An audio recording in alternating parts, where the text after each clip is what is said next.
콩팥은 우리 몸에서 중요한 역할을 하는 중요한 장기 중 하나입니다. 이 작은 기관은 우리 체내에서 노폐물을 정화하고 불필요한 물을 조절하는 역할을 합니다. 따라서 건강한 콩팥을 유지하는 것은 우리 전반적인 건강에 매우 중요합니다. 콩팥은 장기 모양이 마치 강낭콩을 닮았다고 하여 붙여진 이름입니다. 등 뒤쪽에 좌우 한 쌍으로 있는 콩팥은 기능이 떨어져도 증상이 잘 나타나지 않아 침묵의 장기라고도 합니다. 이런 소리 소문 없이 콩팥을 망가뜨리는 음식이 있는데 어떤 음식일까요? 우리가 흔히 알고 있는 건강식인 현미밥, 견과류, 채소 위주의 식단이 만성 콩팥병 환자에게는 좋지 않을 수 있다는 사실이 알려져 있습니다. 현미밥, 콩, 견과, 과일, 채소에는 식이섬유와 칼륨, 인 등의 영양소가 풍부합니다. 보통 몸에서 쓰고 남은 칼륨과 인은 콩팥을 통해 소변으로 배출합니다.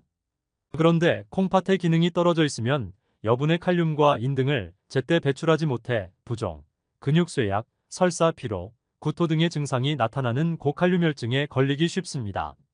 만성 콩팥병 5기로 진행하여 혈액투석, 복막투석을 받고 있는 말기신 부전 환자는 특히 더 칼륨에 주의해야 하고, 칼륨이 많이 들어있는 사과, 바나나, 오렌지, 채소, 밤, 고구마 등을 지나치게 섭취하지 않도록 합니다. 콩팥의 역할은 체내 수분을 조절하고 혈압을 조절하는 등 여러 가지가 있지만 그 중에서도 혈액 속의 노폐물을 걸러내는 역할이 중요합니다. 한마디로 콩팥은 혈액을 깨끗하게 정수하는 역과 기능을 합니다. 콩팥의 기능에 이상이 생기면 노폐물을 걸러내지 못해 우리 몸에 독소가 쌓이고 심하면 사망에 이르게 됩니다. 만성 콩팥병은 콩팥 기능이 감소하거나 단백뇨와 같은 콩팥 손상이 3개월 이상 지속되는 상태를 말합니다. 초기에는 거의 증상이 없고 콩팥이 상당히 나빠진 이후에나 발견되는 경우가 많습니다. 만성 콩팥병을 앓고 있는 가족이 있거나 요로 결석 등의 비뇨기계 질환이 있을 때도 콩팥 기능 검사가 필요할 수 있습니다. 만성 콩팥병은 한번 발생하면 콩팥 기능이 완전히 회복되지 않고 콩팥 기능이 상당히 떨어질 때까지도 증상이 잘 나타나지 않는 아주 무서운 병입니다. 나와 가족의 만성 콩팥병 예방과 관리를 위해 10가지 건강생활 수칙을 안내합니다.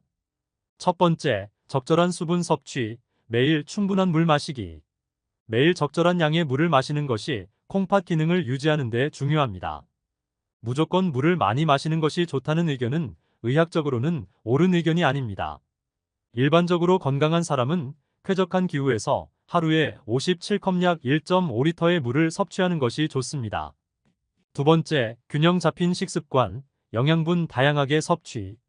다양한 과일, 채소, 단백질, 곡물을 포함한 균형 잡힌 식습관을 유지하세요. 영양소 다양성은 콩팥 건강을 지키는 데 도움을 줄 수 있습니다. 세 번째, 과도한 나트륨 섭취 피하기, 소금 함량 조절. 점점 고령화 사회가 되고 당뇨병, 고혈압, 비만이 증가하면서 만성 콩팥병 환자도 늘고 있습니다.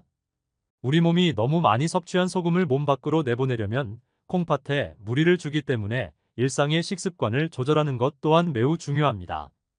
과도한 나트륨 섭취는 콩팥 기능을 악화시킬 수 있습니다. WHO 세계보건기구에서 권장하는 일반인 성인의 1일 소금 섭취량은 5지 이하라고 합니다. 한국인의 하루 평균 소금 섭취량은 10지라고 합니다. 가공식품이나 고소금 음식을 피하고 조리 시 소금 사용을 줄이세요.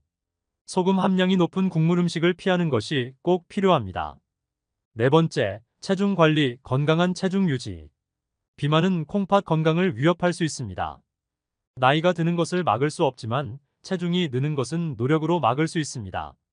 비만 환자가 체중을 조절하면 단백뇨를 줄이고 콩팥 기능이 떨어지는 속도 자체도 줄일 수 있습니다. 건강한 체중을 유지하기 위해 균형 잡힌 식단과 꾸준한 운동을 실천하세요. 다섯 번째, 특별한 약물 조심, 약물 사용 시 주의. 특정 약물이나 보충제는 콩팥에 부정적인 영향을 줄 수 있습니다. 본인 콩팥 상태에 따라 처방한 약을 용량과 용법을 정확히 지켜 복용해야 합니다. 약 복용 후 이상 증상이 나타나는 경우 바로 의사 또는 약사와 상의해야 합니다. 콩팥 기능이 약한 사람의 경우 이뇨작용을 돕는 이뇨제가 든 다이어트 보조제를 지속적으로 복용할 경우 콩팥에 심각한 문제가 생길 수 있습니다.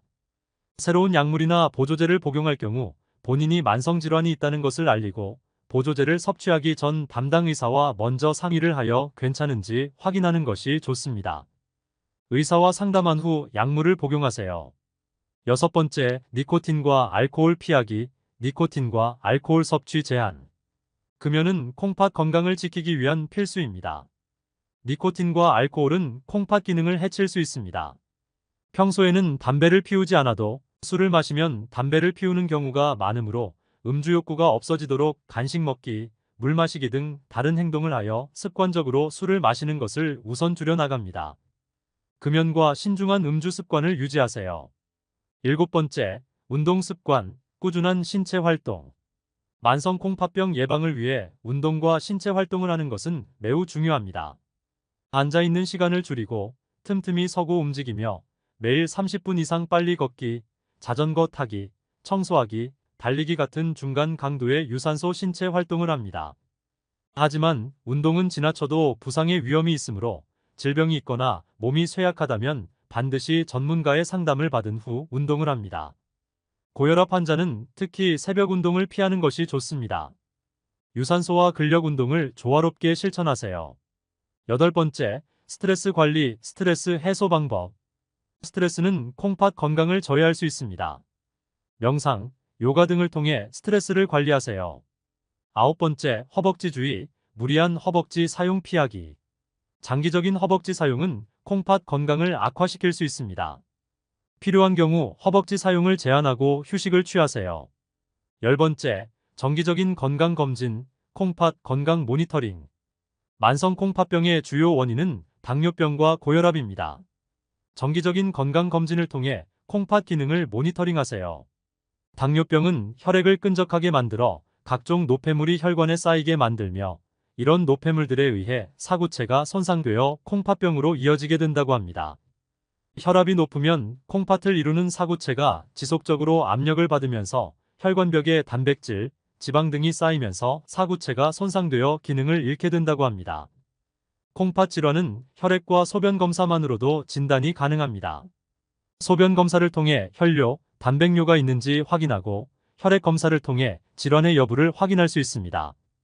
다른 질환에 비해 간단한 검사를 통해서도 진단이 가능하기 때문에 주기적인 콩팥 검진이 매우 중요합니다. 이상 징후가 있다면 즉시 전문가와 상담하세요. 우리나라 성인의 만성 콩팥병 유병률은 8.4%이며 21년 기준 연령이 높을수록 유병률이 높아져 70세 이상에서는 26.5%였다고 합니다. 최근 10년간 만성 콩팥병 진료 환자 수 및 진료비 모두 2배 이상 증가했으며 진료비를 1인당으로 계산하면 연간 849만 원 수준이었습니다. 만성 콩팥병은 건강한 생활 습관과 식습관을 통해 예방할 수 있는 질환입니다. 적절한 수분 섭취, 균형 잡힌 식습관, 나트륨 피하기, 체중 관리, 약물 조심 등을 실천하여 건강한 콩팥을 유지하세요. 즐거운 인생을 위해서라면 건강은 많이 챙길수록 좋습니다. 충분히 예방할 수 있는 병은 미리 확인해두고 예방해야 합니다. 내 건강은 나밖에 못 챙깁니다. 버스 지나간 뒤 손들면 태워줄 사람 아무도 없듯이 뒤늦게 건강 타령해봐야 이미 버스는 지나간 뒤라고 합니다. 천하를 다 잃어도 뭐니뭐니 해도 건강이 최고입니다. 여러분들의 건강한 삶을 위해 건강있기가 함께 하겠습니다. 영상 시청해주셔서 감사합니다. 건강한 삶 되세요.